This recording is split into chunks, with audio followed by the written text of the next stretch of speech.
Recording is started. Okay, thank you, sir. I'd like to call to order the City of Sumner City Council meeting. The date is the 19th of April, and the time is 6 p.m. Reminder to everyone out there, City Hall remains closed during Governor Inslee's Healthy Washington Recovery Roadmap order, consequence of the COVID-19 pandemic. The meeting is open to the public via the Zoom link, and call-in information that's posted on the city's website and is on the council agenda. With that, I would ask you to join with me in saying the Pledge of Allegiance. I pledge allegiance to the flag of the United States of America, to the republic for which it stands, one nation, under God, indivisible, with liberty and justice for all. You wonder sometimes, when you see all those coordinated, choirs and orchestras, and how do they do that? Just amazing, because it sounded really weird on my end. But anyway, thank you all for joining in. Especially the ones with little kids. Yeah. With little kids. Yeah, seem to. If they can do it, we can. Well, yeah, I wouldn't make that statement, but anyway. Okay. Invocation. I have down on our agenda Kurt Nohelfer. Is Kurt? I don't see him on the call. I don't see him as an attendee. So we will dispense with the invocation, and I would ask Michelle to please call the roll. Potato.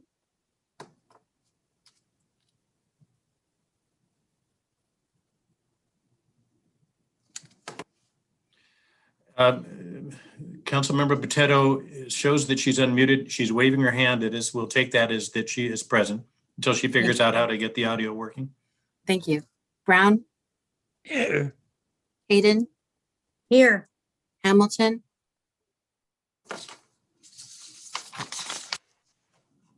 Councilmember Hamilton. Hear me either? Okay, I can hear you. Thank you. Okay. Hochstetter. Here. Newman. Here. Reed. Present. Okay, all council members are present. That moves us on to proclamations, and we have Police Week and Peace Officer Memorial Day. What I'd like to do is first read the proclamation and then call on Chief Muriarty. Whereas law enforcement officers play an essential role in ensuring our safety and safeguarding our rights and freedoms, and whereas our officers partner with citizens to keep our community as safe as possible by enforcing traffic laws, proactive policing, and forming neighborhood watch groups, and whereas when an unsafe situation does arise, officers are the first to respond and provide assistance, often at great risk to their own personal safety, and whereas Sumner police officers continue to face increased danger, both seen and unseen, and scrutiny in the performance of their official duties, and whereas our officers recognize their duty to serve our citizens by safeguarding life and property, by protecting them against violence and disorder, and by protecting the innocent against deception and the weak against oppression, and whereas in 2020, Sumner police officers responded to over 14,300 calls for service, arrested 317 suspects, made 2,815 traffic stops, removed 21 impaired drivers from our roadways, and provided needed security and property protection. And whereas the Congress and President of the United States have established May 15th, 2021 as Peace Officers Memorial Day, in the week in which it falls as National Police Week.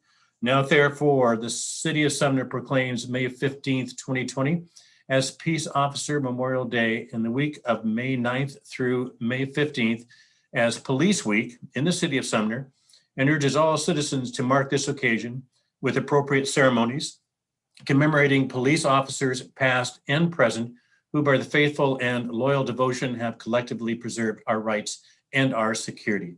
And it will be dated the third day of May 2021. Chief Muriarty.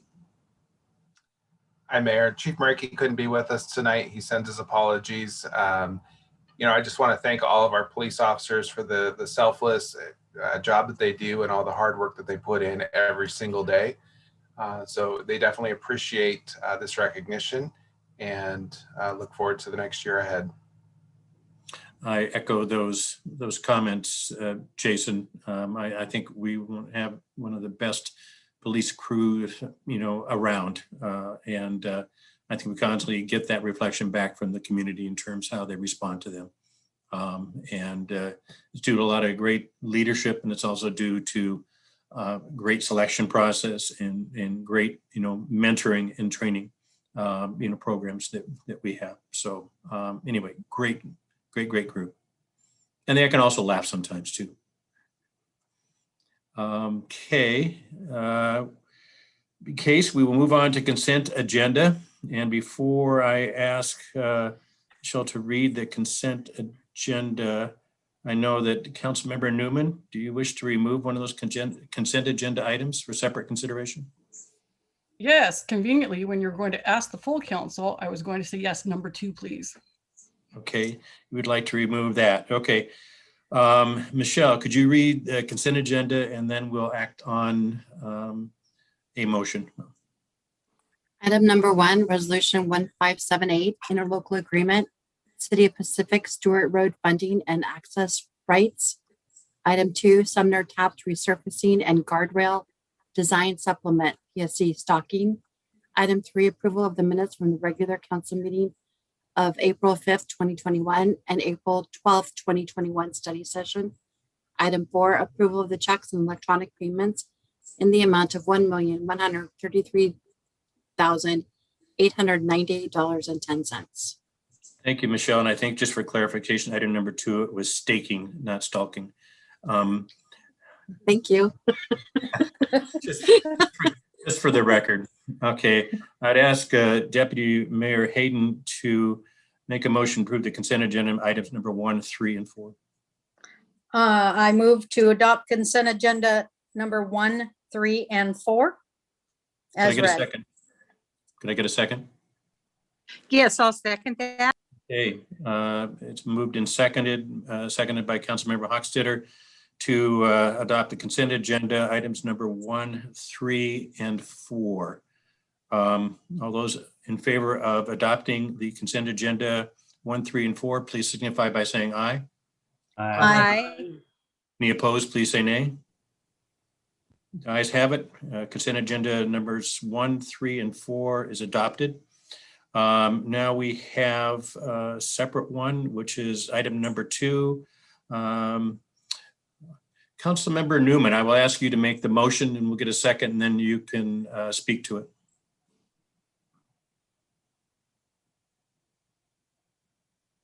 The motion for it to move forward? To adopt it, yes. I can't, I need to abstain. Oh, well, you have to abstain. Okay, well, that was a trick question. Okay, go ahead, Deputy Mayor. I move we adopt Sumner Taps resurfacing and guardrail design supplement number 2. Could I get a second? I'll second. Seconded by Councilmember Reed. Councilmember Newman. And this is when I will abstain and remove myself simply just to make sure that no one is concerned about any conflict. Very appropriate. Thank you very much. Okay, any other discussion on this item? Seeing none. All those in favor of adopting consent agenda item number 2, please signify by saying aye. Aye. Any opposed, please say nay. And item number 2, Sumner Taps resurfacing guardrail design supplement PSE staking is approved. Public hearing. There is no public hearing tonight. We go on to regular business. Under regular business, there's no unfinished business. We do have public comment. And as a reminder for those that are attendees, this is limited to any items that are not on the agenda. I would ask City Clerk Michelle if there are any comments that were received that need to be read into the record prior to asking for anybody on the meeting. Sorry, no, there were not. Okay. So anybody that is attending the meeting that would like to address the council on any item that is not on the agenda, please use the raise the hand feature. or if you're by phone, press *9. It'll do the same thing. It will raise your hand, even though you're on the phone. Anybody is participating on the attendees that would like to address the council? Okay, hearing none, we will close public comment and we'll go on to new business. We have a bunch of appointments, and I'll just make a comment beforehand because I talked to each one of these great people, and these are people that are volunteering to do hours and hours in service for a city for a huge amount of compensation, zero. You know, the amount of things that they do and drive back into the community just reflects their love of the community and wanting to make it a better place. And it was just really heartwarming to go through the interviews and to be able to present them to you. So we're going to go through, you know, each one. And first one would be appointment to the Forestry and Parks Commission, and that's Ashley Austin. And before we speak to that, I would ask for a motion by the Deputy Mayor. I move we appoint Ashley Austin to the Forestry and Parks Commission. Can I get a second? Second. Seconded by Councilmember Hamilton. Okay, I'll call on Community Development Director Derek Berry. Mr. Berry. Good evening. Mayor Pugh is seeking the appointment of 6 new commissioners tonight with the reappointment of 2 current commissioners. The purpose of the commission is to have input into the supervision of all parks, recreational facilities, cemetery, trails, trees, and planting strips in the city. They have the power to develop, recommend rules and regulations for the government and management thereof, which shall be subject to approval by the City Council. The commission promotes the responsible planting of trees on public and private property, public education about trees, promoting proper maintenance, advocating trees within the city, and developing innovative and joint funding for projects from a variety of sources. The commission is responsible for helping develop and implement the urban forestry strategy plan and implementing the necessary requirements to fulfill our Tree City USA. Thank you for helping with that, Michelle, as well. For our status and accomplish the purpose of the chapter. The City Forestry and Parks Commission shall be composed of no fewer than 5 and no more than 12 voting members, at least a majority of which shall be residents of the city of Sumner. Their term is 4 years. So first up tonight is Ashley Austin. In fact, all of our new commissioners live in the city limits of Sumner. Ashley lives in Sumner with her family and enjoys the community's parks and trails. She's excited to share her passion for the outdoor living and green lifestyle. And do you want Ashley on if she's here? I think it would be great if Ashley wishes to, you know, to talk to the council. I'm not going to force her to. Looking through the attendees. Not here? Okay. No. Not here. So no, answer to your question. But anyway, I again, you know, Derek spoke to her qualifications and her passion. And let's face it, I mean, we're adding a lot of people to the Forestry and Parks Commission. It was really underserved in terms of the members. And I think, like Derek said, doesn't this bring it up to the full complement? We have 11 now. We could have 12. Okay, And so Mayor we're could just one have shy of that. the maximum. Okay, okay. Anybody have any questions or comments regarding the appointment of Ashley Austin to the Forestry and Parks Commission? Go ahead, Cindy. This is for Derek Berry. Are the members that were on there before, have you retained those members? Yes, so currently we have Teresa Hawsey is our chair. We have Andy Elpers. Both of them are seeking reappointment tonight. We also have Matthew Kenna, Dennis Tompkins, and Ben Bridges. Margot Stewart is not being reappointed. All right, thank you. Thank you, Councilmember Hochstetter. Any other council comments or questions? Okay. We'll follow procedure. Anybody that is attending the meeting that would like to address the council on this appointment? Seeing or hearing none. Okay. Michelle, please call the roll. Newman, Yes. Hayden, Yes. Brown, Yes. Hamilton, Yes. Reed, Yes. Potato, Yes. Hochstetter. Yes.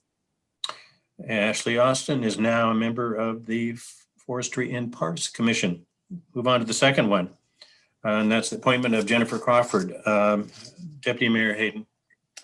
I move we appoint Jennifer Crawford to our Forestry and Parks Commission. Can I get a second? Yes, I'll second that. Seconded by Councilmember Hochstetter. Thank you very much, Mr. Berry. So Jennifer Crawford also lives in Sumner with her family. She enjoys the community's parks and trails, and she wants to ensure that parks can and are accessible by all. Okay. So I might also mention that she's with the EPA, and she has a BS in Environmental Science and Toxicology, way over my head.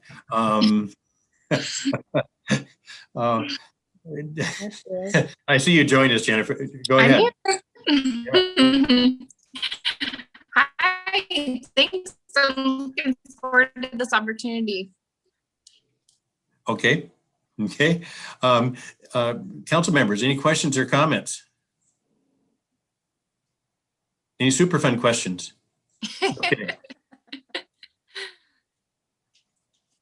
Well, thank you for stepping up, Jennifer, and look forward Yeah, to your thank you. participation. That's great. Okay. Anybody else that's attending the meeting that would like to address the council on this issue? Seeing or hearing none. Michelle, would you please call the roll? Potato, Yes. Brown, Yes. Reed, Yes. Hayden, Yes. Hochstetter, Yes. Hamilton, Yes. Newman. Yes. Unanimous.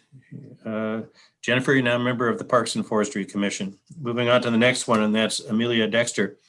Deputy Mayor Hayden. I move we appoint Amelia Dexter to our Forestry and Parks Commission. Can I get a second? Mr. I'll Mayor, second. I'd like to second that. Thank you, Councilmember Hochstetter. I appreciate it. Okay, Mr. Berry. All right. Amelia lives in Sumner with her family. She enjoys our parks and trails. She's excited to share her passion for the outdoors and preserving the open spaces. Sumner continues to grow very rapidly. And it looks like Amelia is here to join us. Yes. Amelia, would you like to talk to the council about your appointment? Well, I just want to say hello and nice to meet everybody. Say thank you for having me join the team. I'm from Oregon, went to You all of a sudden you went mute on my side, Amelia. You're still mute.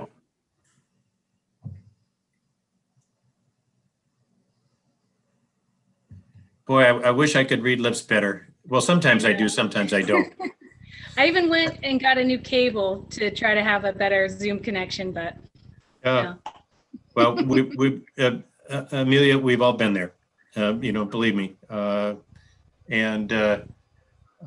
Anyway, thank you very much for stepping up and any council comments or questions for Amelia?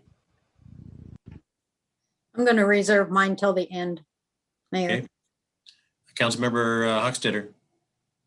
I'm just hoping with this great crew we're assembling that Derek's going to have a lot of fun and exciting things for them to take part in.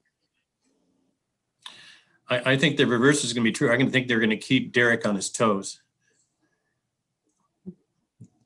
Going to keep him moving. Okay. Anybody that's attending the meeting like to address the council on this issue? Seeing, hearing none. Michelle, would you please call the roll? Brown, Yes. Reed, Yes. Hayden, Yes. Hochstetter, Yes. Newman, Yes. Potato, Yes. Hamilton. Yes. It's unanimous. You're now a member of the Parks and Forestry Commission. Thank you. Thank you. Thank you again, Amelia. Have fun and have a safe evening. Okay, move on to the next one, which is Matt Horde, Deputy Mayor. I move we appoint Matt Horde to our Forestry and Parks Commission. Okay, second, I'll second. seconded by Councilmember Hamilton. Mr. Berry? Mr. Horde lives in Sumner with his wife. They enjoy walking and jogging through our trails and parks. He's excited to share his passion for the outdoors while addressing issues such as green space and walkability to the community. He also brought up a lot of good questions and a lot of good insight. Looks like Mr. Horde is with us. I see Matt, I'll just add to that, Matt is also serving our country, presently, and but also, wants to, serve the city of Sumner. Matt, anything you'd like to say to the council? I would, Mayor. I just want to say thank you for the opportunity to help serve the community. It's something that my wife and I are very passionate about, and service runs deep in my family. So this is kind of my adopted home as I continue to move in my career, and I really look forward to the opportunity. So thank you. Well, thank you, Matt. Any questions or comments the council has for Matt? When we interviewed Matt, he was out in the middle of Fort Lewis somewhere. He couldn't tell us, out in the middle of in this nice covered area, beautiful. I mean, it was relaxing. It almost made me want to do something like that, but not quite. But anyway, thank you, Matt. Okay, seeing no council comments or questions, anybody that's attending the meeting that'd like to address the council on this particular appointment? Seeing none, Michelle, would you please call the roll? Brown, Yes. Hamilton, Yes. Reed, Yes. Hayden, Yes. Newman, Yes. Potato, Yes. Hochstetter. Yes. It's unanimous. Matt, now you got something else going, something in Sumner, and appreciate your service to both the U.S. and also to us. Thank you very much. Okay, Deputy Mayor, we're on to Michael Huffington. Can I get a motion? Yes, I move we appoint Michael Huffington to our Forestry and Parks Commission. Can I get a second? Don't be I'll bashful. second it. I'll Okay. second it. Thank you, Councilmember Potato, for the second. Mr. Berry? Michael lives in Sumner where he enjoys the community's parks and trails. He is an avid hiker and cyclist and really looks forward to sharing his insight into our system connectivity. And it looks like Michael has also joined us. Michael, we'd like to address the council on your appointment. Good evening. Thank you for this opportunity. Besides really being involved with a lot of hiking and cycling activities, I'm also a physical therapist. And I feel that anything that I can do that promotes human movement, especially in the community, is a good thing. So yeah, I'm very excited about it.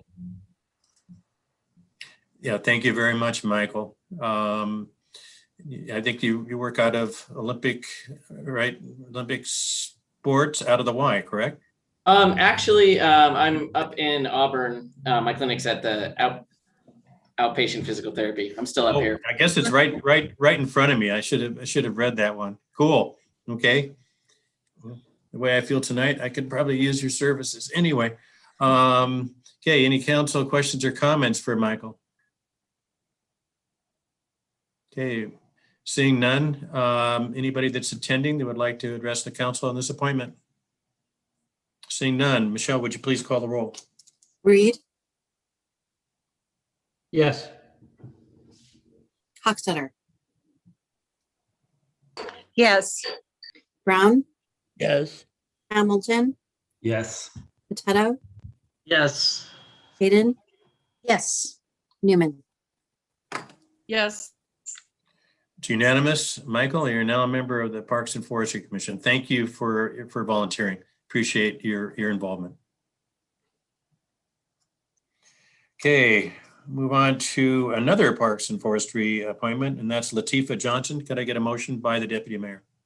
I move we appoint Latifah Johnson to our Forestry and Parks Commission. Second. Some seconded by Councilmember Newman. Mr. Berry? Thank you. Latifa lives here in Sumner. She enjoys our parks and trails as well. She wants to make a positive impact in our community and really likes to make sure that our decisions create a positive outcome for everyone. And it looks like Latifa has joined us. Cool. Latifa, would you like to address the council on your appointment? Hello, everyone. I would just like to say I am very appreciative and grateful for the opportunity to make positive outcomes and effective ones within our community that will benefit all. And I am really looking forward to my opportunity to do that. So thank you for giving it to me. Thank you, Latifa. We appreciate you stepping up. Okay, any members of the council that would like to comment or ask any questions of Latifa in your appointment? Okay, anybody that's attending would like to address the council on this appointment? Seeing none, Michelle, would you please call the roll? Petetto, Yes. Newman, Yes. Hayden, Yes. Hochstetter, Yes. Brown, Yes. Reed, Yes. Hamilton. Yes. It's unanimous. Hey, Latifa, you got another activity to look forward to. Parks and Forestry, thank you very much. And have a nice evening. Okay, go to the second page. This is a reappointment to the Parks and Forestry Commission, and I would, for Andy Elfers, and I'd ask the Deputy Mayor for a motion. I move we reappoint Andy Elfers to our Forestry and Parks Commission. Second. And seconded by Councilmember Newman. Thank you very much. Mr. Berry. So Andy lives here in Sumner. He's been on the commission since October of 2017, and he really likes to keep the community's parks in his mind and ensure the future and that his family can enjoy them. And I'm not sure if Andy was able to join us tonight. I did not see him on the attendees, and I think Jeff would have picked him up, or Jason, and brought him into the meeting.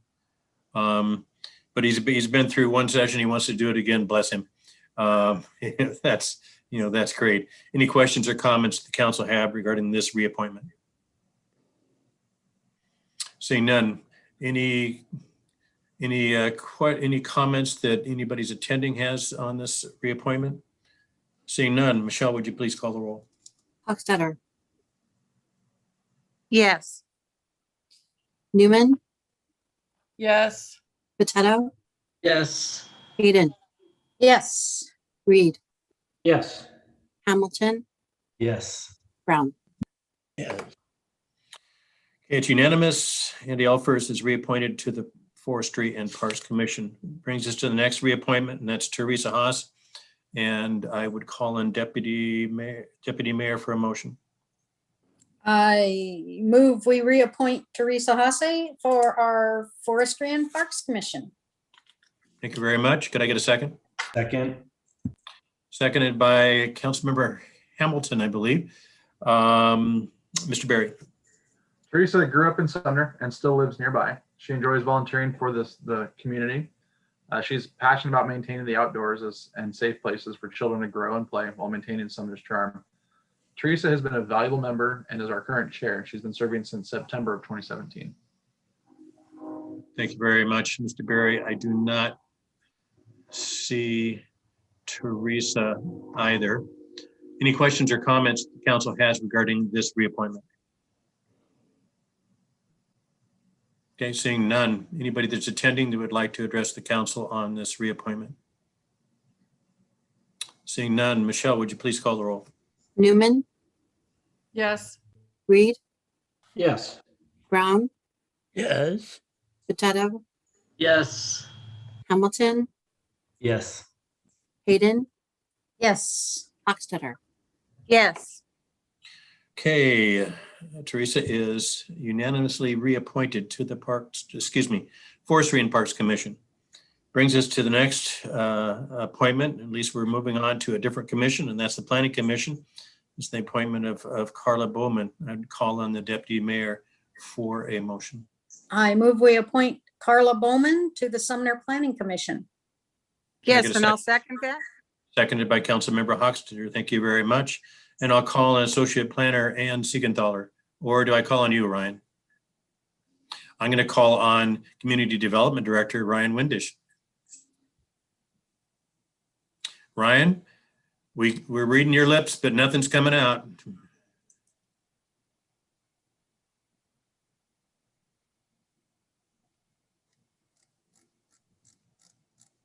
Can you hear me now? Yes, we can, sir. Thank goodness. Thank you for your patience, Mayor Pugh and members of the City Council. I'm figuring out my tech on this end. Tonight, the mayor would like to have confirmation of appointment of 3 planning commissioners. The Sumner Planning Commission is made up of 7 members who serve in an advisory capacity to the City Council. The commission's main purpose is to assist in the implementation of the vision and policies in the Sumner Comprehensive Plan, including reviewing and making recommendations on various city plans, goals, and policies, and the Sumner Zoning Code and development regulations. The Planning Commission members are appointed by the mayor and confirmed by the City Council. The majority of the Planning Commission members must be residents of the city of Sumner, while 2 members may be non-residents who have a demonstrated interest in the city of Sumner, such as owning a business or property in town. The members of the Planning Commission are to be selected without respect to political affiliations and shall serve without compensation. Members are appointed for a 4-year term. Ms. Carla Bowman is now retired from Boeing. She brings her vast business background and leadership skills to the commission. She understands the business and revenue aspects of managing growth and is interested in guiding the positive growth of the community. Ms. Bowman has lived in Sumner for 3 years. Okay, it doesn't appear that, I don't think Carla is in the meeting tonight. So I would ask the council if you have any questions or comments on this appointment. Any questions or comments? Councilmember Hochstetter. I have a question for the Community Development Director. And that is, does this mean we lost some sitting planning commissioners and who they are, please? Yes, Josh Hamilton was appointed to the City Council. And Cindy Bush, a longtime planning commissioner, she's on the commission for 15 years, has resigned at the end of her term. Thank you.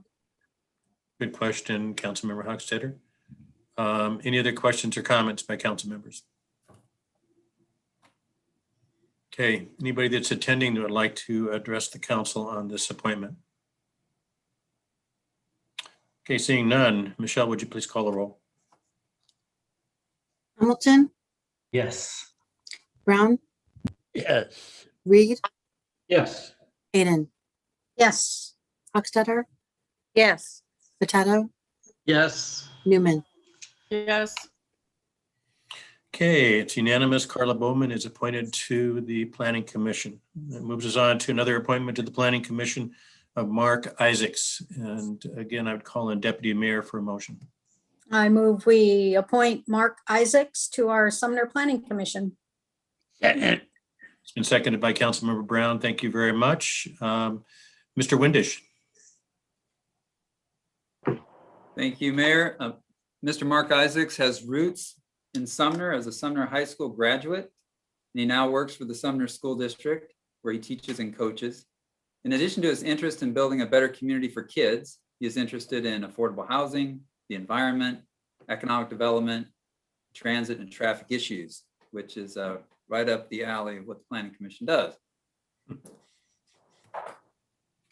Oh, okay. Mark, I see you've joined us. Would you like to address the council on your appointment? I would. First of all, thank you, Mayor Pugh and the rest of the council. I am very grateful for the opportunity to become a member of the Planning Commission. I'm excited to learn about growth development and participate in the vision of the future of the Sumner community. Thank you very much, Mark. Any council members have any questions or comments? Questions for Mark or comments on his appointment? Wow, you're off the hook, Mark. Jeez, I thought they were going to try to throw you a wild one. Okay, anybody that's attending that would like to address the council on this appointment? Okay, hearing none. Michelle, would you please call the roll? Hayden, Yes. Reed, Yes. Brown, Yes. Hochstetter, Yes. Newman, Yes. Potato, Yes. Hamilton. Yes. It's unanimous. Mark, yeah, wasn't even close. You're now a member of Thank the you very much. Commission. Thank you. Thank you for volunteering. Thank you for your service. Appreciate it. Absolutely. Have a great evening. Thank you. Okay. And their appointment to the Planning Commission, Kelly Locke. I'd call on Deputy Mayor for a motion. And yes, I move we appoint Kelly Locke to our Sumner Planning Commission. Could I get a second to that motion? Yes, I'd like to second that. Seconded by Councilmember Hochstetter. Again, Mr. Windisch. Thank you, Mr. Mayor. Ms. Kelly Locke is a lifelong resident of Sumner. She's watched the area grow and is interested in participating in efforts that help guide the community. Ms. Locke has a background in property management and political science, which will bring valuable insights to the Planning Commission discussions. Thank you, Ryan. I don't see Kelly on the attendee list. Any questions or comments the council has regarding this appointment? Any questions or comments?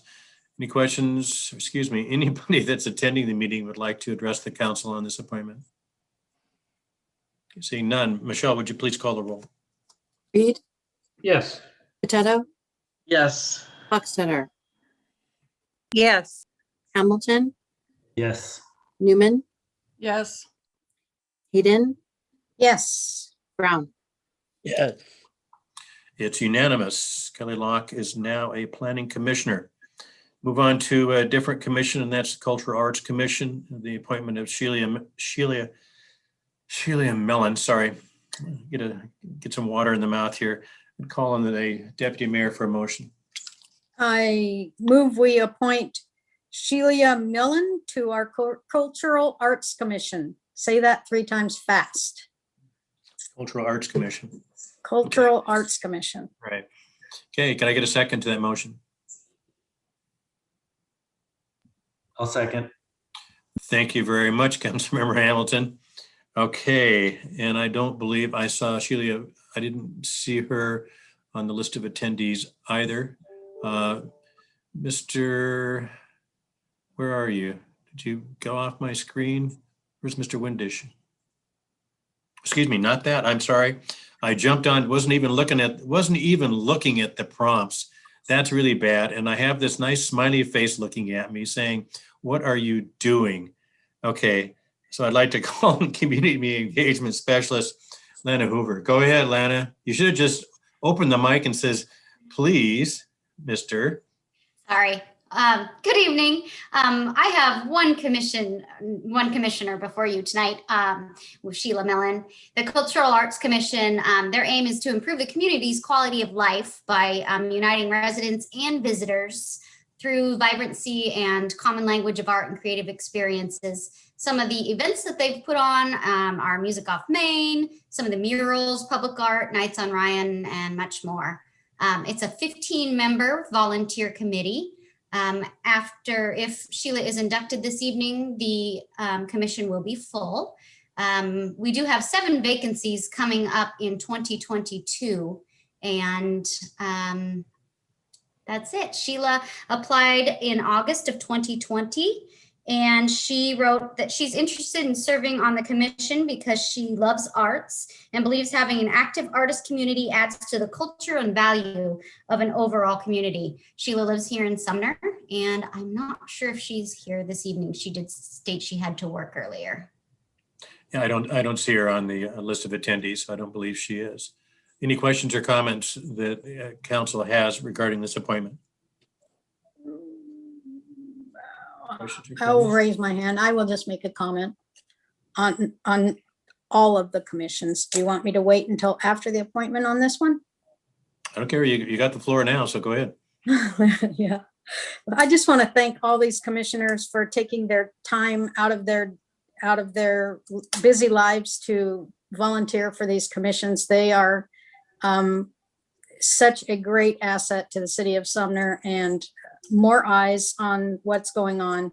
And just a huge thank you to every one of them. Okay, thank you, Deputy Mayor. Okay, before I ask for the council comments, no, I will. I'll ask anybody else who wants to talk about Sheila. Anybody else regarding this appointment? Okay, seeing none. Anybody that's attending that would like to address the council on this appointment?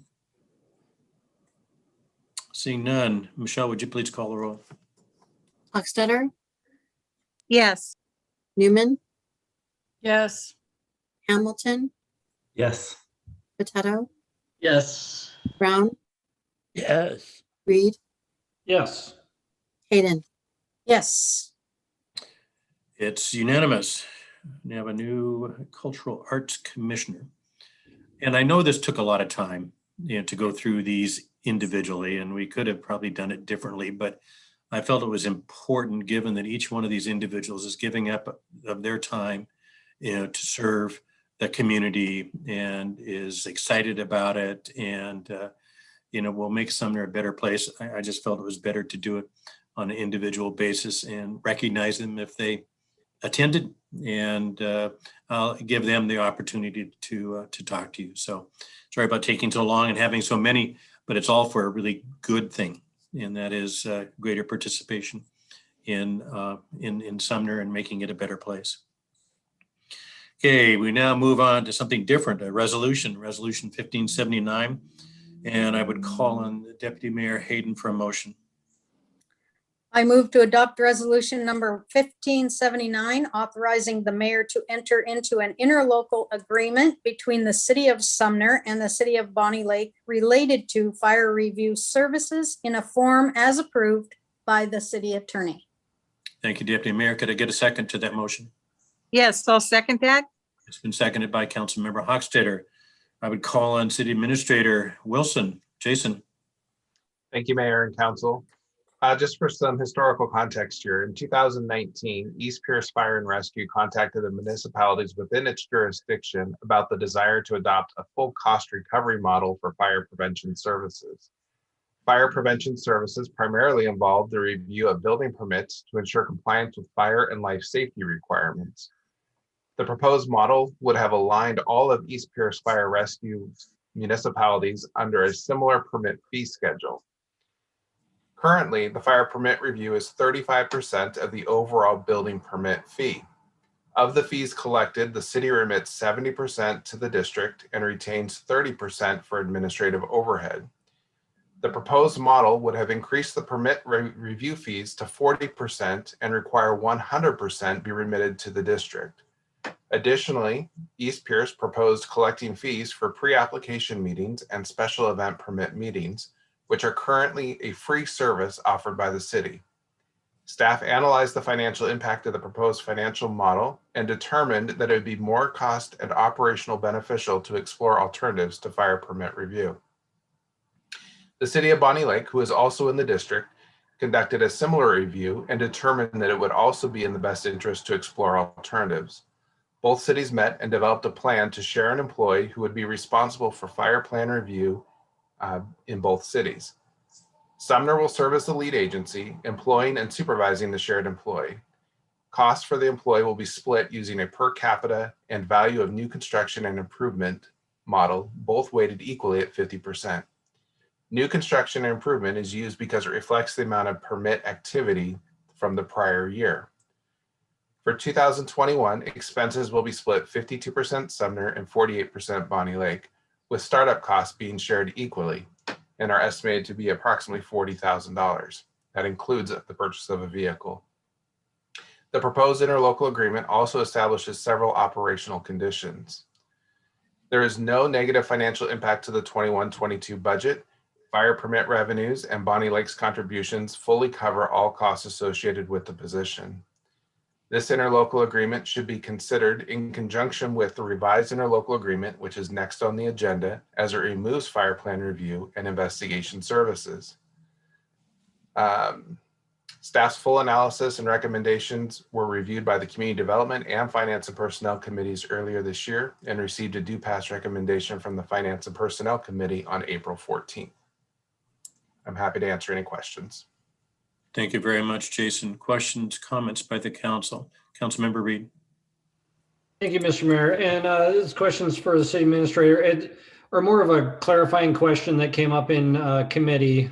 Should anybody be curious that this is not replacing a service that would normally be paid for by your East Pierce Fire and Rescue taxes? This is a shifting of auxiliary services to the city to handle. That's correct, Councilmember Reed. Thank you. I just wanted to clarify that. Should it be a question in anybody's mind?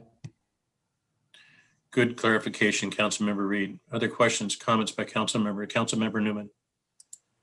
I just want to thank staff for working on this. I think it will, especially for the small time business, and especially restaurant owners. I know like the scheduling, trying to coordinate the schedules with the fire department can like really cause, and with no fault of the fire department, but can cause a lot of like expensive delays when they're trying to get revenue as soon as possible. So I think this will be a benefit to permit applicants. So thank you. Councilmember Newman, very well stated. I think one of the biggest issues we have in terms of issuance of permits and, always last in the queue to get done just because of overall workload was the fire service. And you're exactly right. Now we control our own destiny. And, we can provide, I think, higher level service, both us and in Bonnie Lake. And that's a very good thing. Time is money in the building industry. Other council questions and comments?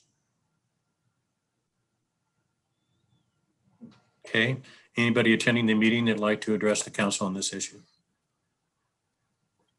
Seeing none. Michelle, please call the roll. Newman, Yes. Hayden, Yes. Brown, Yes. Hamilton, Yes. Reed, Yes. Potato, Yes. Hochstetter. Yes. Okay, resolution number 1579 is approved unanimously. Moves us on to resolution 1580, and I would call on Councilmember Reed for a motion. Thank you, Mr. Mayor. I move we adopt resolution 1580, authorizing the mayor to enter into an interlocal agreement between the city of Sumner and East Pierce Fire and Rescue related to post-annexation fire services and asset ownership in a form as approved by the city attorney. Thank you, Councilmember Reed. Could I get a second to that motion? I'll second. Anybody? Second. Thank you very much, Councilmember Hamilton. I thought I was going to die for lack of a second for a while. Okay, I take it, Mr. Wilson, you're going to speak to this particular resolution. That's correct, Mayor. So in 2009, the city entered into an interlocal agreement with East Pierce Fire and Rescue outlining several post-annexation issues related to property and services. The interlocal agreement has been amended administratively several times and by council in 2020 when the Station Lane parking lot was acquired by East Pierce Fire and Rescue.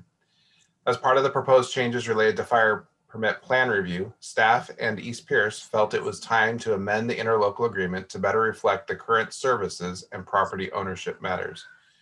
The significant changes in this agreement include clarifying that the city is responsible for emergency management, and that was actually administratively changed in 2013.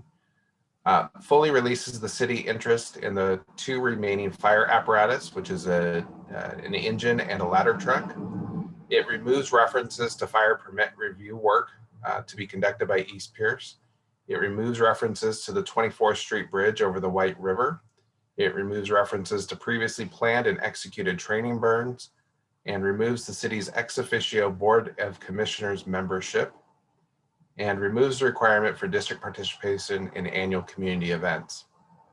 There are no changes to the provisions related to the real property, which includes the existing fire station, as well as the Station Lane parking lot, nor are there changes to the antique Kenworth fire engine or pre-existing pension and medical obligations that are borne by the city. This item was reviewed by the Finance and Personnel Committee and received a due pass recommendation. Thank you very much, Jason. Questions, comments the council has on this particular resolution? Questions or comments? Seeing none, anybody that's attending would like to address the council on this issue? You're seeing none. Michelle, would you please call the roll? Potato, Yes. Brown, Yes. Reed, Yes. Hayden, Yes.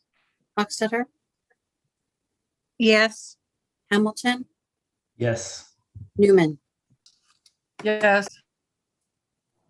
Okay, resolution 1580 is adopted unanimously. Moves us on to an agreement with Avadex for council chambers audiovisual upgrade, and I call on Councilmember Reed for a motion. Thank you, Mr. Mayor. I move we authorize the mayor to enter into an agreement with Avadex for an AV upgrade to the city council chambers. Second. Is seconded by Councilmember Newman. Thank you very much. And I would call Administrative Services Director Jeff Steffens. Mr. Steffens. Good evening, Mayor and Council. The COVID-19 pandemic has changed the way that the city does business as well as interacts with the public. Tonight's meeting is a prime example of this shift as we have pivoted to hosting our council meetings and study sessions in a virtual environment. This change has increased the public's ability to access our meetings and interact with the city. As part of our remodel of the council chambers, the city has made it a priority to ensure that future in-person meetings would have a virtual component. There are even proposals at the state legislature currently to amend the Open Public Meetings Act to require a virtual component to public meetings. Using Washington State's Department of Enterprise Services master contract list, the city desires to enter into an agreement with Avadex for an audio and visual upgrade to the city council chambers and first floor conference room. The contract before you includes display monitors, microphones, speakers, software, installation, training, and support. Avadex has a proven track record of implementing similar projects with other local governments. The Avadex team has also worked directly with PCTV in designing our system so the city could leverage their existing camera technology. I ask that you authorize the mayor to enter into an agreement with Avadex. Thank you very much, Mr. Steffens. Questions or comments regarding this issue? Councilmember Hochstetter. Mr. Steffens, will we own any of that equipment or will it all be a lease? We will be purchasing all of the equipment. There is a lease option that's available, but we will be purchasing the equipment. Okay, so when I read through this, the list of the things that are not provided scare me a little bit. All this no help after hours and all these other things. Will we have someone on our staff who's going to be able to troubleshoot and handle that if there's problems? I'm afraid that I have been volunteered to be that person. So that means you'll have to be at every council meeting? I believe that's the plan. I'm sure I will have a capable backup. But yes, there will be several of us trained to use the system. The IT department has been involved with this as well, so they will have knowledge of how it all works. Well, now I feel more comfortable. You feel comfortable, but Well, no, I feel more comfortable once you mentioned IT being involved as opposed to just Mr. Steffens. They have a history of installing these and they really make it as simplistic as possible with the touch panel to hit a button to fire up the council meeting. It should be all pretty intuitive, although it sounds kind of scary.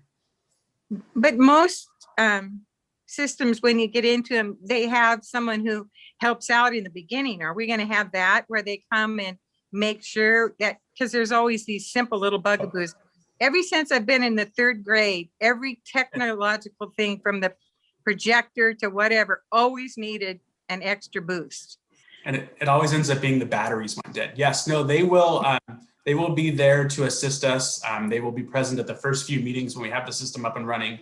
They will provide training. They will have documentation. They will be fully involved in this entire process. Okay, I think you've satisfied me. Thank you. Thanks. Good questions, and it's good to be the skeptic every once in a while, Councilmember Hochstetter. Deputy Mayor Hayden. Yeah, so in case this doesn't go well, will we all have a button that we can fire up the council meeting? Or is it just one button? It'll just be one button and I'm going to be in charge of it. So okay. You have to be nice to me. Yeah, Okay. Deputy Mayor, I'd be a little worried if everybody had access to that button. I'm being a little worried that I have access to any of this technology. Welcome to Brave New World. Yeah. Okay. Any other questions or comments council member has of Mr. Steffens? Okay, seeing none, anybody that's attending that'd like to address the council on this issue? Hearing none, Michelle, would you please call the roll? Brown, Yes. Reed, Yes. Hayden, Scary, but yes. Hochstetter, Yes. Newman, Yes. Potato, Yes. Hamilton. Yes. Okay, the agreement with Avidex is approved unanimously. Moves us on to resolution number 1581. Call on the deputy mayor for a motion. I move to adopt resolution number 1581, American Rescue Plan Council Committee. Can I get a second by council members? Yes, I'll second that. And seconded by council member Hochstetter. Call on city administrator, Mr. Wilson. Go ahead, Jason. Thank you, Mayor. Last month, Congress passed the $1.9 trillion American Rescue Plan Act, known as ARPA. Under the plan, U.S. cities and towns will receive $65.1 billion in direct and flexible funding. The funding will begin to arrive in the next couple of months and will be distributed in 2 installments, the first in 2021 and the second in 2022. Sumner is anticipated to receive $2,270,241. I can appreciate Michelle now. Cities can use the ARPA funding for 5 main areas. Number 1, responding to the COVID-19 pandemic. Number 2, covering costs incurred from the public health emergency. Number 3, replacing lost, delayed, or decreased revenues due to COVID-19. 4, addressing the negative economic impacts on local businesses and nonprofits. And 5, making necessary investments in water, sewer, and broadband infrastructure. At the March 22nd, 2021 study session, staff discussed with council the idea of forming a temporary council committee with the purpose of working with staff to review and make formal recommendations to the full council for consideration on how to allocate those funds. The resolution before you tonight would create the American Rescue Plan Committee and specify that it would operate under the current council rules of procedure. With primarily, that means that members will be chosen by seniority, just like we do our other council committees that we operate. If the temporary committee is approved, members will be chosen at the May 3rd meeting. Thank you, Jason. Okay, questions, comments by council members?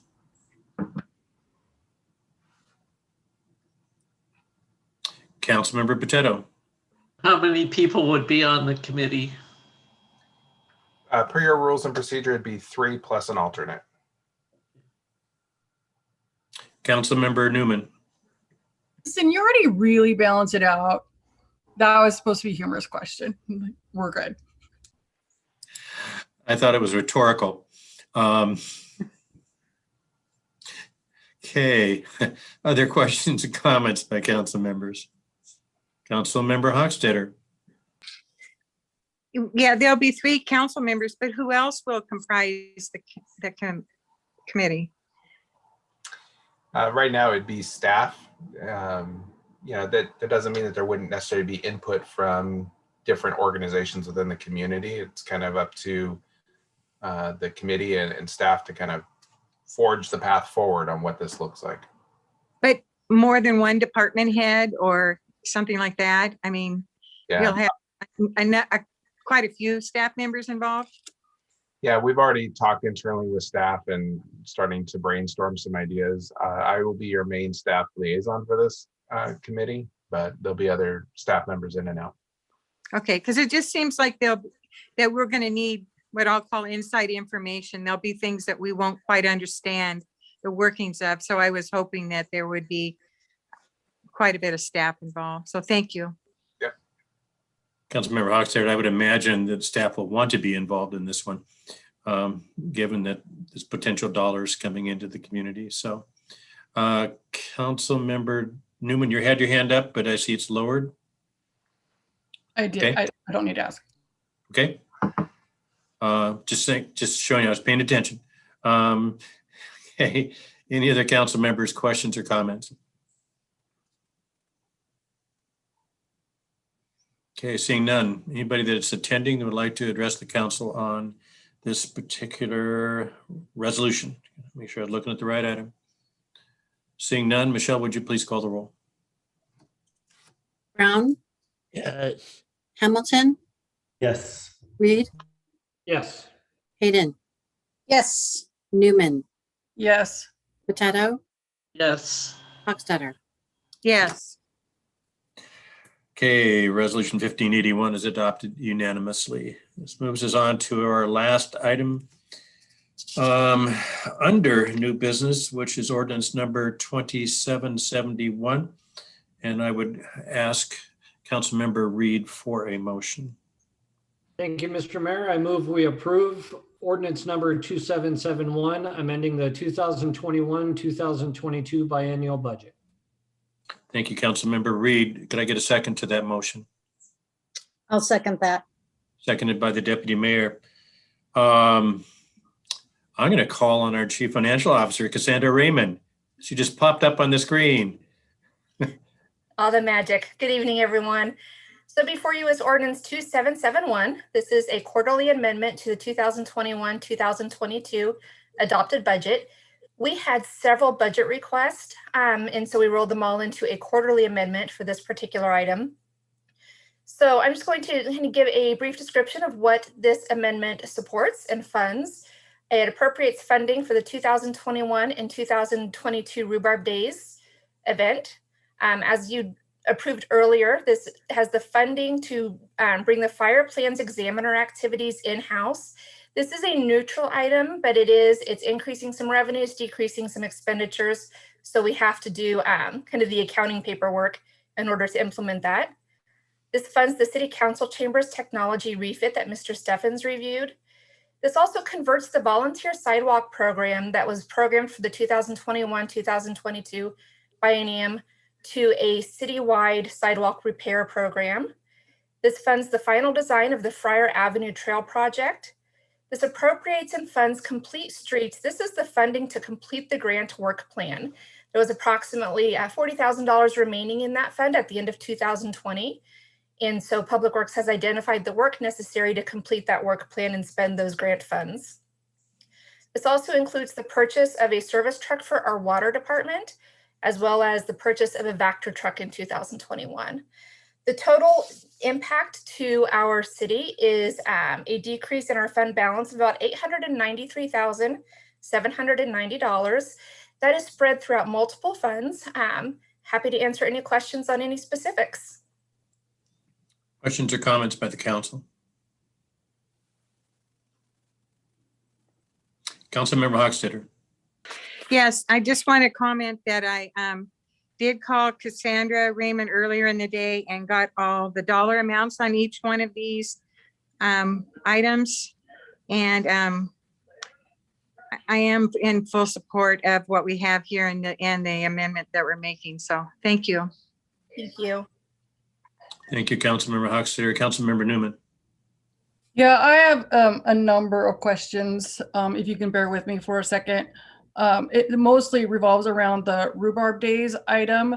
I'm first of all wondering about why we have to approve it, why council is being asked to approve it if the city has already signed the contract. Mr. Wilson. Thank you, Mayor. City code allows the mayor to enter into routine agreements up to $100,000, and this contract was far below that. So it was an authorized agreement. So now it's just ratifying those actions through the funding of it. Okay, can I ask more specifically about that being used, like why the increase for, it's my understanding that that event is expected to be smaller, probably due to COVID in the upcoming year, maybe even two. So I'm curious as to why more money is needed for a smaller event. That's a great question, Councilmember Newman. And some of this, we have to go back in history. And the city agreed to increase funding for 2020 to help. And we're going back a year. So the end of 19, SMS, back then they were SDPA, approached the city and said, hey, you know what? We are not breaking even on this. We're actually losing money on this event. And we need some assistance here. The staff and the mayor, we worked together with the leadership of SDPA at the time, and we came up with a dollar figure that we felt was appropriate to get them on their way, and that was $22,500 was the increase. And the goal with that was get them off the ground, make them go out and get additional sponsors, and then we'd start stair-stepping that down. Well, obviously last year didn't happen. COVID-19 canceled rhubarb days. So with that, that funding went away. So this year we're kind of starting that same thing over again, another $22,500 on top of their direct support monies that they get with the hopes that they can hold an event. These events take months to plan. They actually start planning for rhubarb days in the fall for the upcoming year. So they've expended quite a bit of work. And every week over the last month or so, we've been meeting with them and trying to figure out what does this event really look like. We've gone through several iterations. Sometimes it's been rather contained. Sometimes it's been a full-scale rhubarb days. And I think, to be honest with you, the gut punch finally came last week when Governor Inslee rolled us back to phase 2. It was that, I don't think we're going to be able to do a full rhubarb days, because up until last week, they were planning a full rhubarb days. They are in the process of pivoting right now. It will be smaller this year. How it will look, I think, is still a little bit to be determined. But it could even be multiple weekends this year is what they're aiming for, but a smaller event over 4 weekends. So in short, it's going to be different. I don't know what it is, but this contract recognizes that they are putting in a lot of work for an event that could be canceled. And that's why the agreement does not contemplate taking that money out of their pockets at the 11th hour. And Mayor and Councilmember Newman, if you'd like, because these aren't agreements you see, I went ahead and prepared some slides if council has additional questions about the particulars of these 2 agreements. And I would add, Councilmember Newman, I mean, you raise a good point, and this has been a tough thing to navigate, as we have been moving on through the whole COVID scenario. And, my own, personal belief is that, ultimately our goal is to reduce dependence upon city funding and, have the organization be self-sufficient. And I think its transition into a Main Street organization was very beneficial and helpful in getting there. Their ability to raise, that capital through B&O taxes is very beneficial. And I think it'll get there. The question is, when and how. And it has been a tough past year for staff and SMSA to try to figure out just how to support the downtown businesses through these special events. So it's been challenging. Go ahead. Thank you. I have a few more. So I wonder, since I haven't seen the contracts, I am wondering if there's any understanding, say in 2022, is there an expectation? I'm concerned about the precedent if they come back and ask for similar hikes for any of the parades, for homecoming, any of the other events that they do. I haven't seen the contract, so I don't know what the understanding is in terms of, are we going to be negotiating this for every event? That's a great question, Councilmember Newman. So to clarify, there are just a small number of events that the city supports SMSA on, and those were approved in the budget. And I'm going to share my screen here in just a moment, kind of go through the agreements that we negotiated with SMSA as well as the budget amendment in more detail. Things like Daffodil Parade are not hosted by SMSA. And honestly, those are events that, if the Daffodil Parade was to come to us and their costs exceeded what was budgeted, we would have to either come back to council or, get a separate agreement with them. Each event is unique and has a lot of different moving pieces in the way that they're funded. So it's not a straightforward question. But one thing I will say, particularly with SMSA, the goal for us was to really have a 2-year agreement. And the reason why we wanted a 2-year agreement is because we didn't want them coming back in the fall and saying, oh, it's not enough. You need to raise it. You need to raise it. You need to raise it. We knew that would not be acceptable to council. And that's why we really pushed for a 2-year agreement. So in order to explain these 2 agreements, I kind of have to start at the top here and work through the different ways that we support our downtown Main Street Association. So the first thing I'm going to call is just support. This includes our event calendar and walking map. The city budgets $1,200 a year to help sponsor that. This is the trifold or fourfold map that lists not only SMSA events, but a lot of community events and city events. So it serves as the city's piece of marketing that pushes a lot of different things throughout the city. And then there's direct support. That's $12,500 a year. And this is money that the city contributes directly to SMSA for the work that they do to help us coordinate and work as a liaison between the city and the downtown businesses. So the budget amendment tonight increases this direct support category to $15,000 and actually removes the event calendar walking map. So it's a net change of $1,300 a year in direct support. When we get to event sponsorships, there's 2 ways that we look at event sponsorships. One is services and the other is money. Think of services as the in-kind work that the city does. This is money we write off of the permit.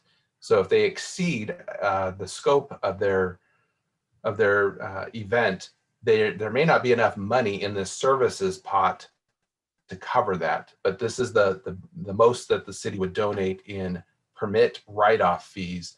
And this covers things like road closures.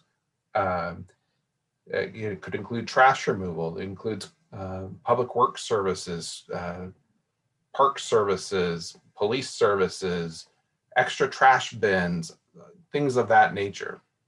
So as you can see, going back, I only went back one biennium here, but traditionally it's about $4,000, and it goes up primarily because of our costs are going up for labor, not necessarily because they have expanded the scope of the event.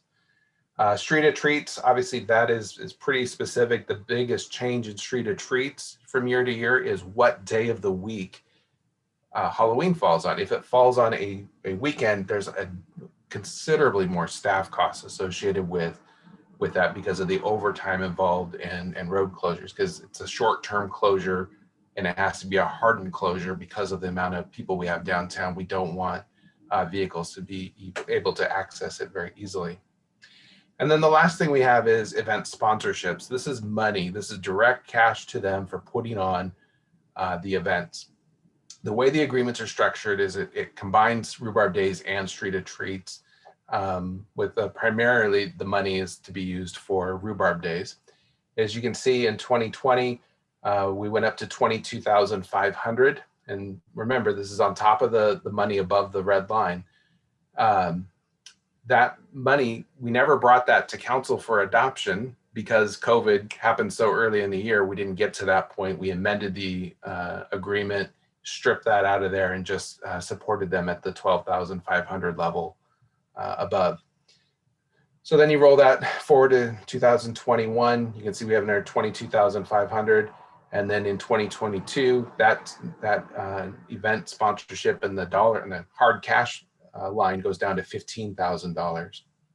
So you can see the net change to total assistance for 21 is $23,800, and in 22, $16,300, which comprises the amendment.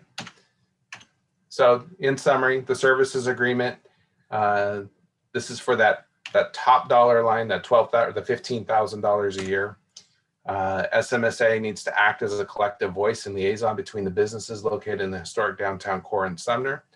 They need to work collaboratively to support the mission of both parties, doing so in a positive and professional manner. They need to participate in local and regional discussions relating to economic development, land use planning, and tourism. And they need to provide a printed event calendar that includes community events hosted by the city. Sumner also has responsibilities in these agreements. So we have to participate in Main Street program subcommittees as requested, work collaboratively to support the mission of both parties, doing so in a positive and professional manner, and then host regular meetings between the parties to facilitate the terms of this agreement. We meet with with SMSA no less than monthly to discuss common issues that are going on in the downtown core. Then the sponsorship agreement, SMSA has to host Rhubarb Days and Street of Treats. If marketing materials are created that recognize sponsors, they need to recognize the city at our contribution level. And then no later than September 30th of this year, they have to notify us about their intent to host Rhubarb Days in 22. And then no later than December 31st, their intent to host Street of Treats in 22. Really, the purpose of those notifications is because the events do survive the agreement. This would allow the city then to seek an alternate host if SMSA elects not to host one or both of those events.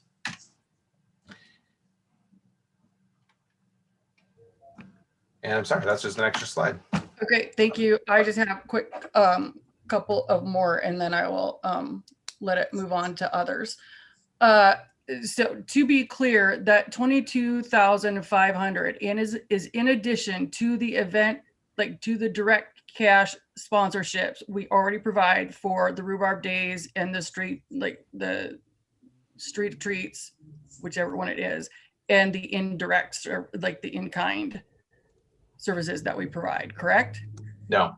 No? Okay, so it's part, so that's the total, not an addition to.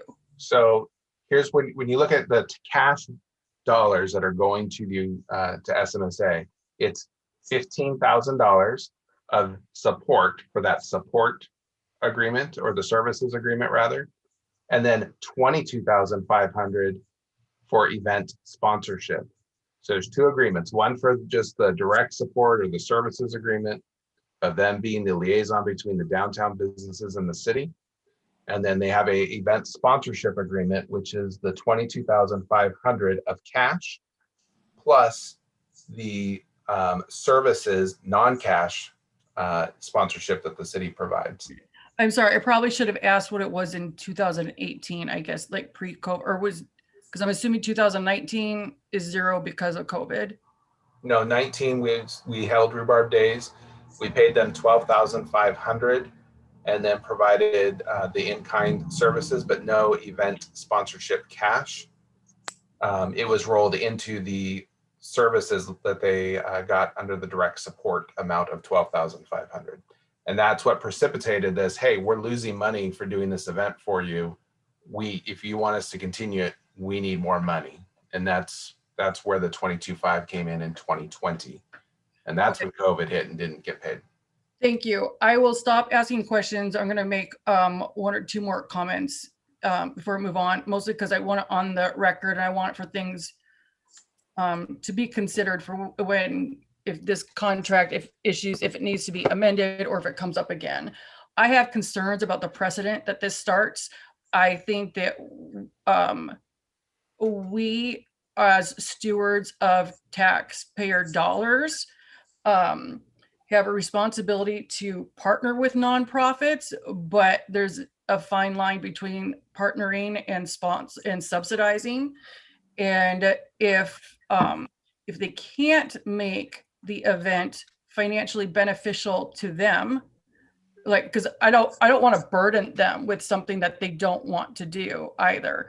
I do think that there are, like, it's worth asking other organizations to see if they would prefer to leverage it and build the event out, and they can, benefit for financial gain. If the downtown, I do want the Downtown Association to be highly successful, but if events are too much of a burden for them or is not their cup of tea, then there's someone else who might be able to do it at less expense for the city.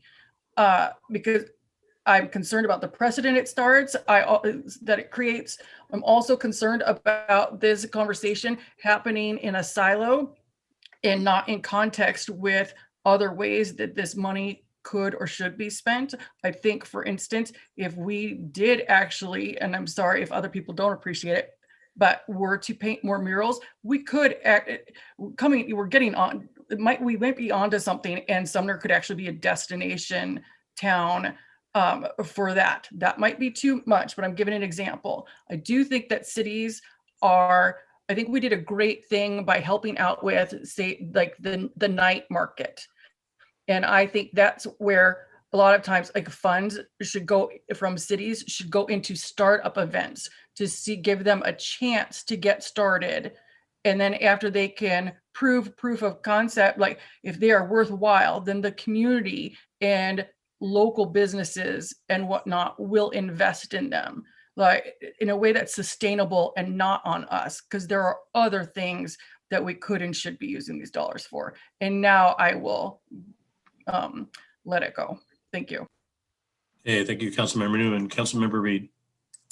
Thank you, Mr. Mayor. I had two questions. One is on the financials after, and I forgot to ask this during committee, post-event, do we get an itemized summary or a debrief, so to speak, of where, of the expense of basically how the money ended up being used?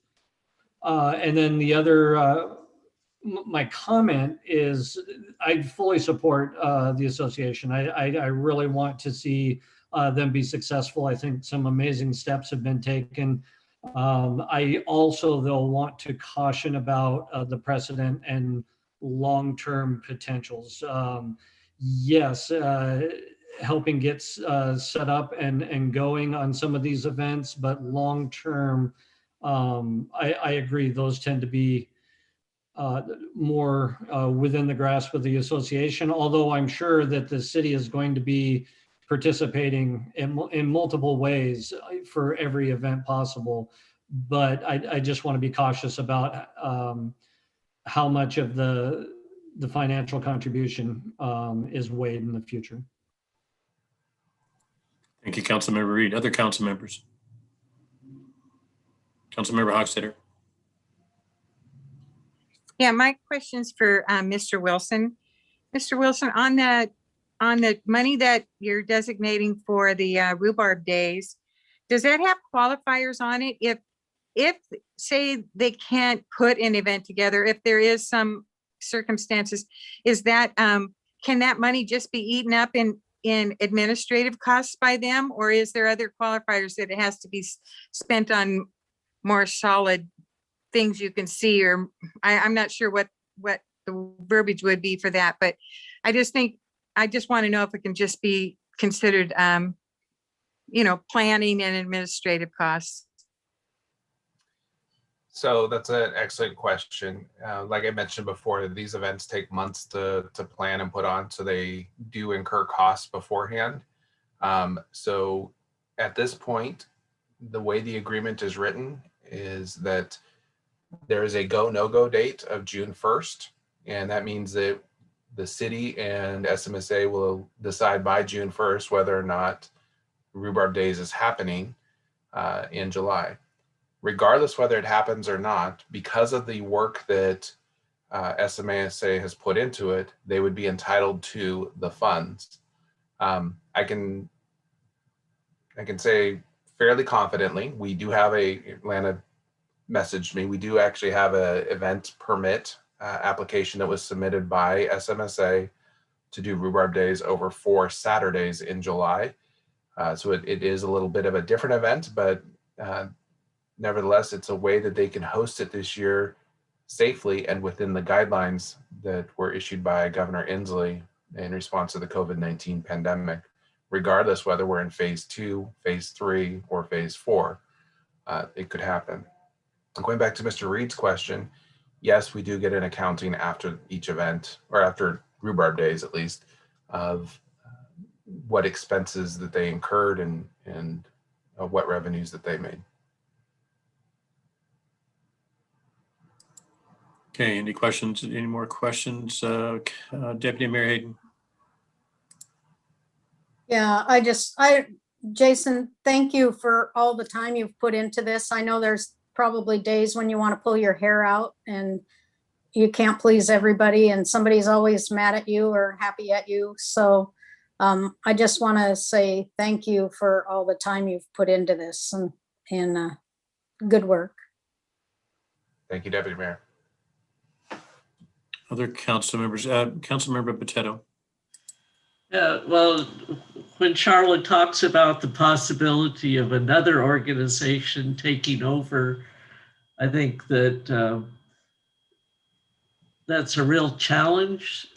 We've got the Sumner Main Street Association that, you know, the city does have a good relationship with, and I just don't see the benefit of having another organization come in and, you know, you have to develop the relationship between the city and that organization. So I think we should support the Main Street Association with, you know, what they're trying to accomplish during this time, which is so challenging when you have no certainty. You know, in the past, like with the arts festivals, there have been certain, you didn't think, oh, it's going to be, we always knew the first weekend of August, that's come to Sumner. But, you know, with the COVID restrictions, you know, it's a real challenge for anybody doing it. So I think, you know, working with them, and I think they're putting in the, you know, I know they're putting in the effort. So I think we need to support them. Thank you, Councilmember Potato. Other council members?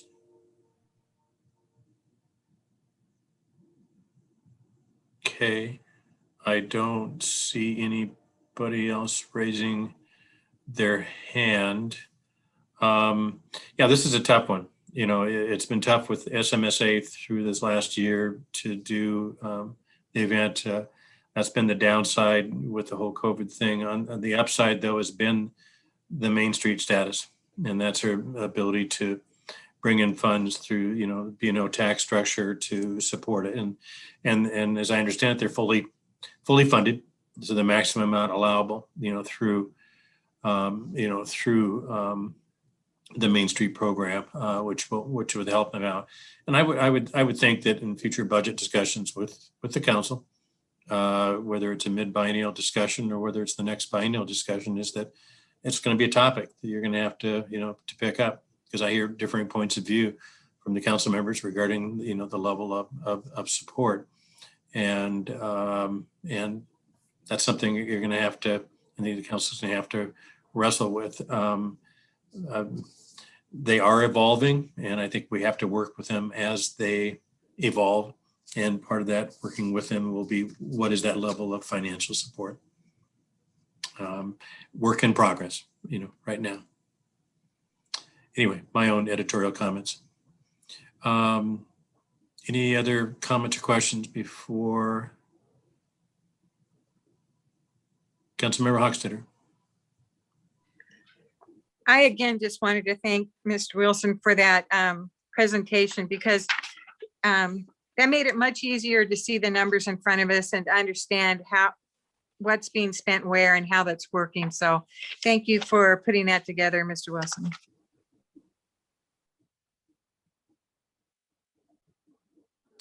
Thank you, Councilmember Hochstetter. Councilmember Hamilton. Maybe it's a little bit early to talk about this, but would this be something where we could use some funds from the American Rescue Plan to help out for an event like this? I'm going to say maybe, and that's because we don't even have the rules yet. I might be able to make an argument based on the rules if it deals with economic recovery. But yeah, it's probably a little too early to say for sure.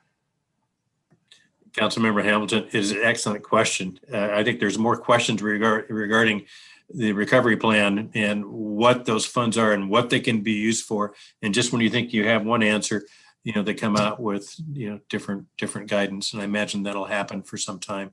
Unfortunately, it makes it very challenging for staff to try to work it, and that'll make it a challenge for the committee. But as things go on, maybe things will become a little more solidified. Other council comments, questions?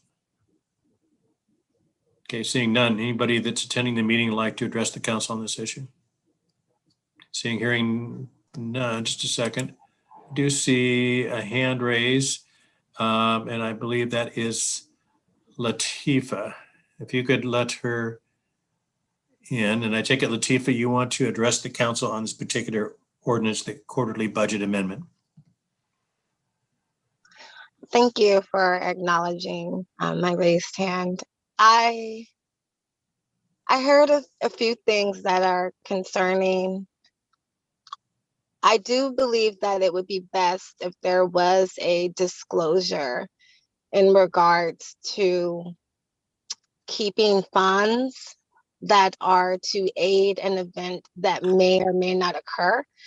And this is based on my background working in experiential marketing. And that is what these events are. Or that's what they would be considered in my field, is a part of the experiential marketing platform. I know that in general, there is a lot of behind the scenes work that is put into making something happen, regardless if funds are received or not. And it does baffle me a bit that we would allocate funding to something that may or may not occur and it be kept in regards to the admin work that is not what the funding is necessarily for, which is the actual occurrence of the event. And I also believe that if the concept of reaching out and establishing new partnerships seems something unwilling or maybe a lot of legwork to occur, then that makes me question how we are allowing new parties to be a part of the community. And how are we allowing changes that will broaden outlooks and hopefully allow the availability for equity to be occurring as well. And so that's just some of the output that I had from what I was listening to. Thank you. Latifah, thank you very much for sticking around and for, sharing your questions and comments with the council. I really appreciate it. Okay. Seeing no other attendees wanting to address the council, Michelle, would you please call the roll? Reed, Yes. Hochstetter, Yes. Brown, Yes. Hamilton, Yes. Potato, Yes. Hayden, Yes. Newman. Yes. Okay, ordinance number 2771, quarterly budget amendment, is adopted unanimously. Brings us to the end of regular business. We move on to, not regular business, but new business. Move on to reports by the city council. Well, let's see. Let's start with Potato. Go ahead, Councilmember Potato. I don't have much, but I've heard quite a number of people commenting that their catalytic converters are being stolen. And like I've been walking out the trail over near REI, and I guess somebody, while they were out walking, their catalytic converter was stolen. So I just, caution people to find safe places to park. And, it's just seems to be a problem that just don't want it to continue. But anyway, but enjoy the nice weather, and that's all I have for tonight. Thank you. As I recalled, I think Carmen actually had posted some information on our website regarding things you can do. Welding your catalytic converter to the car, putting your serial number on it, or any number of different things. But yeah, it's a major problem, an issue. Those precious metals are bring in some hefty dollars. Councilmember Brown. Yeah, I would like to thank all the volunteers to the commissions tonight. It's very much appreciated. Thank you, Councilmember Brown. Very well stated. Councilmember Hamilton. Yeah, I just echo what Councilmember Brown said. I know a few of the commissioners already, and the few that I know are already busy people with families, and for them to take their time and volunteer it for the city, just appreciate the heck out of it. And so thank you to all the commissioners for volunteering their time. Thank you, Councilmember Hamilton. Deputy Mayor Hayden. Yes, I spent Saturday at the cannery. Dick's Burgers from King County had a food truck over there. The cannery did an excellent job of social distancing. They had everything marked off. They had tables 6 feet apart that they were washing regularly. They had a line steady from 12 to 3, and they've asked to come back.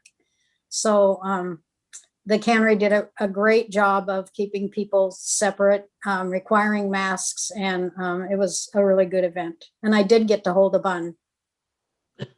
We saw that. How many burgers did you have? Never mind. Withdraw the No, question. I didn't have any burgers. They just let me have a bun. Okay, whatever does it for you there. Okay, Councilmember Hochstetter. Nothing this evening, thank you. Okay, Councilmember Newman. Vaccines open to all. Please take advantage of it. Amen. Councilmember Reed. Nada. Thank you, Mr. Mayor. No, I've got one. I want to echo the thanks to all the volunteers for all the committees and doing their part to help the city. I really appreciate that. I also want to put out a huge shout out for the Cruise Sumner event from Saturday. Hopefully I'm not preempting your remarks, Mayor, but it was really fun to see. Going through town, there were tons and tons of people, amazing vehicles, lots of people on the street, and most importantly, lots of smiles.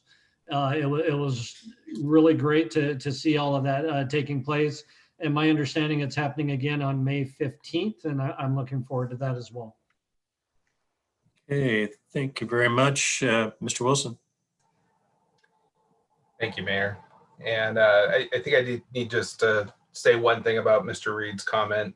It's important to note that Cruise and Sumner event was not a sanctioned event. It was not a special event, nor did it meet the criteria for a special event permit. It does not, it's right in that gray area of meeting the phase 2 guidelines or not. So it's something the city has to be very cautious about. And we were actually not aware that that event was happening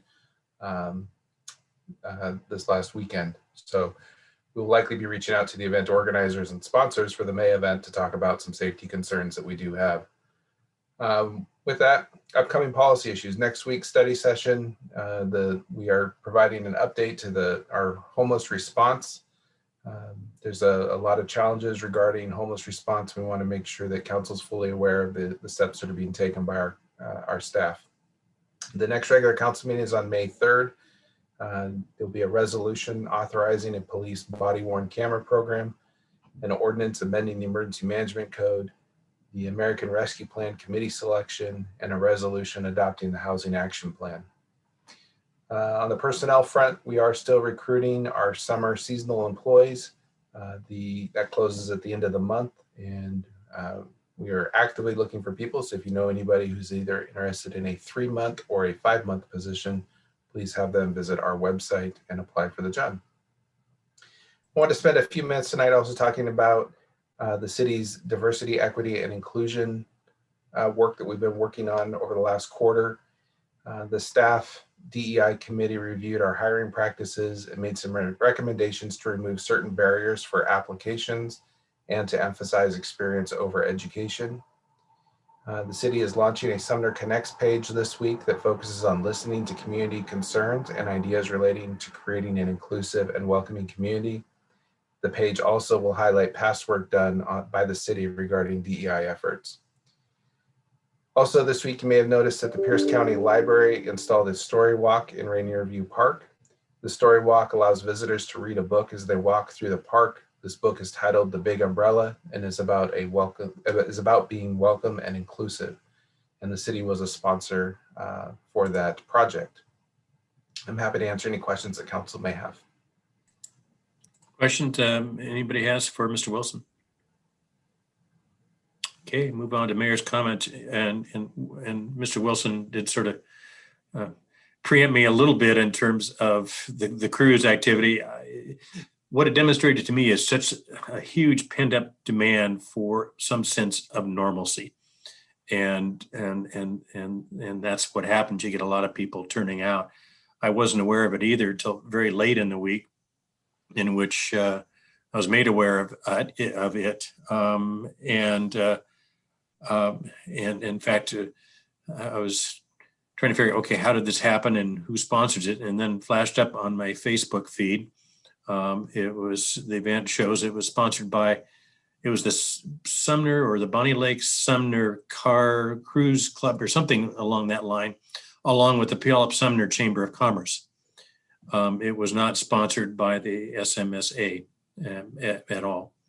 It was sponsored by those two other entities. And the one thing, Councilmember Reed, that I had to smile on your comment that you saw a lot of smiles.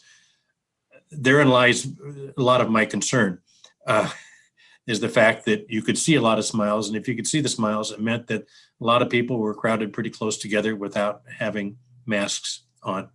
And I know they're outside, but at a certain point, it's part of what we're dealing with, right now, is that increased case count that is affecting businesses, because we're back to phase 2 instead of phase 3. So there's up and downsides associated with that. And I think there needs to be some discussion with the event organizers for the one coming up as to, it's great to have it, great to have some sense of normalcy, but how do you do it in a safe manner and keep it in line with the guidance, so we can hopefully get back into phase 3, because that has significant impacts on some of our businesses. So anyway, that was my comment. It snuck up on me too. And I wasn't feeling really well, so I didn't actually go up and observe it or see some of the neat cars. I heard them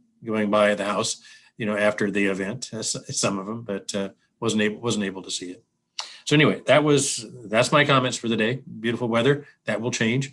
And we're going to get back to a little bit more normal weather and rain coming in, but that's not a bad thing either, because I saw in the news the other day that there was a brush fire, up in the Auburn area.